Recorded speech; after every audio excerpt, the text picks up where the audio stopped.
So ayan, nakapasok na tayo dito sa loob. Makikita ninyo, sa unang pasok pa lang, may mga malalaki na nakikita yung company, no? Isa dyan ang Wiltec. Dito, mamaya po meron pong launching dyan. Papakita ko na ilalabas nilang mga units.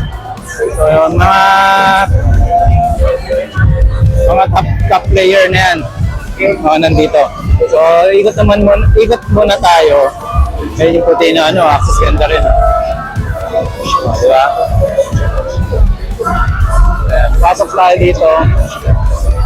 Pasyalan natin ang Alpine Star. Tayo sa Kenda, guys. Kenda. Ito, D12. DGs. Ayan. Yung D12. 12. Ito yung 12, oh. So yung mga gusto mga low profile, nandito. 110/70/12. So 130, 120. Kasi 130. Wala. 120 lang. Ito. 130. So ayan. Ito yung mga pwede natin ikabit dun sa mga natin. So sa 12 ang gulong, pasok yan. Boss, magkano na ngayon to? Nasa yung 110 natin, nasa 1,000. 1,000. Okay. Yung 130? Yung 130 nasa 1,900. 1,900. 2,400. Wow. Pero ang ganda ng improve kasi, no? Ito, 1,200. Ganun, Size na din. Ay, size 10 ba yan? Yung 12. 120 na,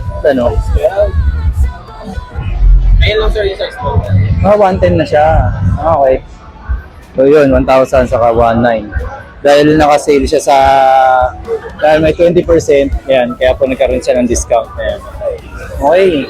So ikot muna tayo. Ito, may 170/12. Ito pala. Oh, meron. Ayan. So ikot muna tayo ulit. Thank you. Nakad tayo dito. So ikotan natin itong, ito dito pa lang ngayon, NXT. Ito na pala siya.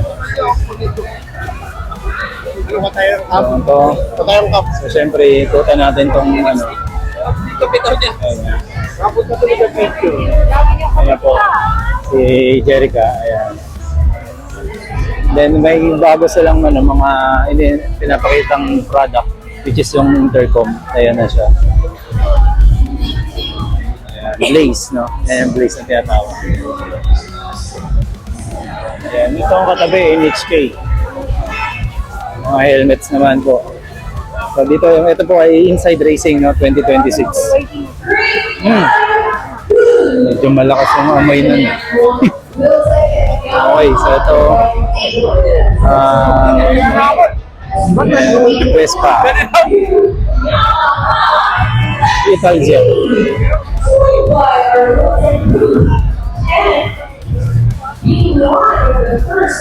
Ganda, diba? Ducati 996R.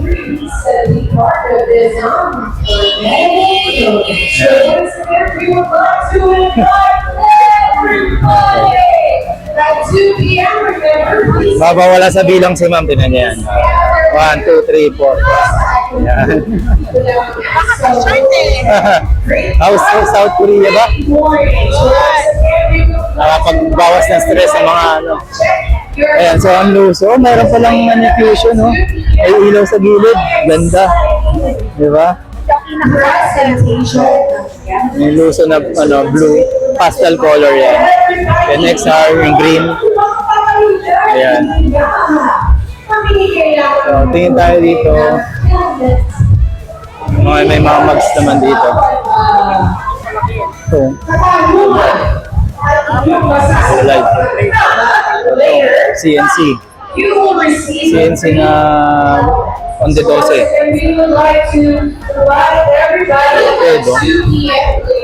Ganda rin, no?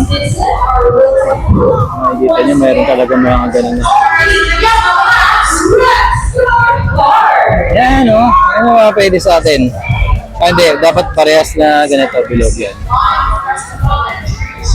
Then clutch bell, center spring, disc brake, disc mismo. Okay. So ayan, so meron din dito tire works. Ito naman mga bearing, mga shocks din sila, shocks na dual. So yun. So ito yung mga shocks na pwede rin sa ano, gamit. Ayan. Meron din silang may baso. So Thailand, ayan. Hyundai in Thailand. Ito yung mga dual. Ayan. So, dapat parehas na magbilog. Pero iba naman may napapalitan na natin. Then ito, mga brake pads. So chains, ayan, bearings. Ayan. Ito yung normal na kinakabit sa gulong. Ayan. Then pads. Okay. Okay, so ikot muna ulit tayo. Oh, on Tiger shoe. Tingin lang tayo. Sulit lang muna tayo. Ayan. Ayan, diba? Ang ganda din kulay nito.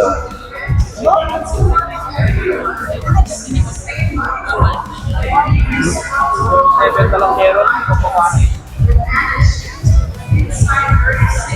Gusto yung on talaga. Okay, balik na tayo guys. Ikot muna tayo. Hanapin natin si Marsh. Hanapin natin. Lakad muna tayo guys. Ayan yung Voltaris. Hanapin natin. Kobe, FTR.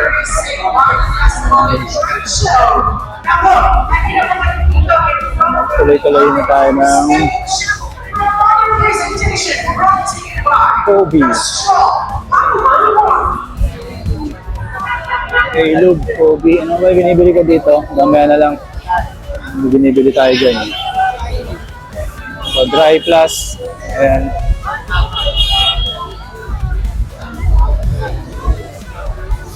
So, ayan. Si Dry Plus. Sila din po yung Burlington. Kung mapapansin nyo. Then, Federal Parts. Dito tayo. Daming tao. Photo. Ano to? Giorno. Rosetta. Hindi ko na makita kung ano yung mga pinagtitinda.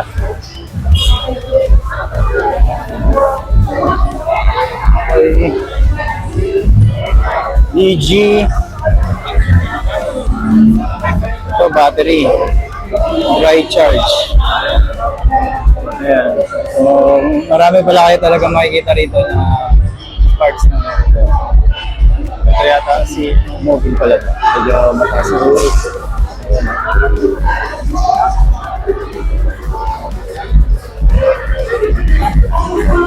Oh, e-scooter. Paolo. Ayun, si Paolo.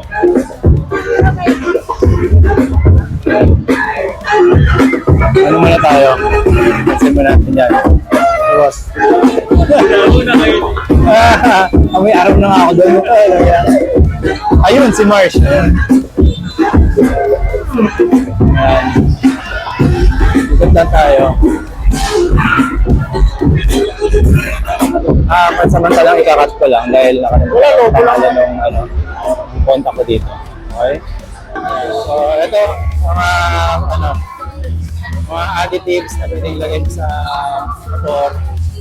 Tapos pwede mo meron din sila mga tire pore cleaner, contact cleaner, penetrant lubricant, brake and parts cleaner, rodent repellent,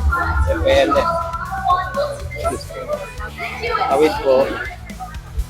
Ayan, so ito, radiator flush, ito pwede rin ito sa mga sasakyan, pwede rin sa motor, no? Sa big bike pwede natin kabit yan. So, rodent repellent, ayan. So ito, para iwas sa daga, yung mga then rust remover para itong WD-40 na, oh. Sorry kung nababanggit ko yung name. So contact cleaner ito, maganda po ito sa mga electronics, ayan. Kasi mabilis siya matuyo, no? Ayan. Then helmet cleaner, oh this is nice. Pampalis ng amoy din to, diba? Yan sana, no? Yan sana. Kasi hindi tayo makapagpagas ng ganito, no? Pero ito, malaking tulong po ito sa power, no? Dadagdag po, mas mararamdaman niyo yung RPM, mas pino. Tapos pagka inarangkada nyo, maramdam nyo kagad. So yan. So sticker remover, meron din sila. Ayan. helmet cleaner. Ayan yung mga products nila na pang motor talaga, saka pang maintenance ba. Siyempre, hindi lang sa motor, pati sa sasakyan pwede rin yan. Sa big bike pwede rin yan. Sa mga e-bike pwede rin yan. Ayan. May maingay kasi, may pagpapokpok dito. Ayan. So may mga pabango rin pala sila. Oh. Ayan. Okay, so kilalanin muna natin. So, okay. Once again, Marvin Chua Motovlog po. Maraming salamat po. Salamat din po sa mga nag-subscribe. Subscribe, okay. Bulol pa, no?